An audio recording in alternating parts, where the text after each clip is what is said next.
Today I'm going to walk you through exactly how to log in to Confluence Cloud in 2025. By the end of this video, you'll feel confident getting into your Confluence workspace, knowing exactly what to expect from each step of the login process, even if there are a few security twists along the way. Let's dive right in. So the first thing you'll want to do is navigate to the Atlassian ID login page. This is your entry point. Think of it as the front door to all things Atlassian, including Confluence Cloud. You can get there by entering the web address into your browser, or you might have a company link or bookmark, which makes things even faster. No matter how you arrive, you'll see the familiar Atlassian login screen waiting for you. Now the system will ask for your email. This should be the email address tied to your Atlassian account. If you use Confluence for work, it's probably your company email. For personal projects, it'll be whatever you signed up with. Type it in carefully and hit that Continue button. Why is this step important? Because Atlassian needs to know which account you're trying to access, and behind the scenes, it's getting everything ready for the next authentication step. Occasionally, folks type their email in a hurry and hit a typo. If it says it can't find your account, just double-check that spelling. Once that's set, you'll be asked for your password. This is your secret key protecting all your spaces and pages within Confluence. Enter your password and proceed.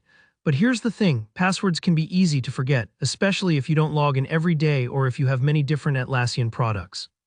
If that happens, don't sweat it. You'll see a link labeled Can't Log In. Clicking that lets you start the password recovery process. Atlassian will send you a recovery email so you can reset your password and get back on track, even if it takes a minute or two. It happens to the best of us. Now here's something you might encounter, especially as companies emphasize security more and more: security verification. Atlassian might prompt you for a one-time passcode, also called an OTP. This adds an extra layer of protection. If you see this step, check your inbox for an email with the code. It usually comes through within seconds, but sometimes it can take a minute depending on your email provider. Just enter that code when prompted. This step matters because it prevents unauthorized logins. Even if someone guesses or steals your password, they still can't get in without access to your email. It's like having a deadbolt on your digital front door. Once you've entered the code, you'll be whisked right into Confluence Cloud, ready to collaborate on pages or projects. And if something doesn't go as planned, maybe the code doesn't arrive or you're stuck at any step, it's perfectly okay to pause and try again or reach out for help. Atlassian's support is there for moments just like this. And that's the complete process.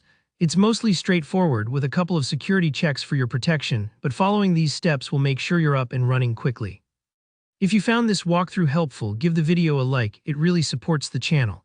And if you have any questions or got stuck anywhere in the process, drop your comment below. I'm always happy to help. Don't forget to subscribe for more clear, friendly tutorials on all things tech. Thanks so much for watching. I'll see you in the next one.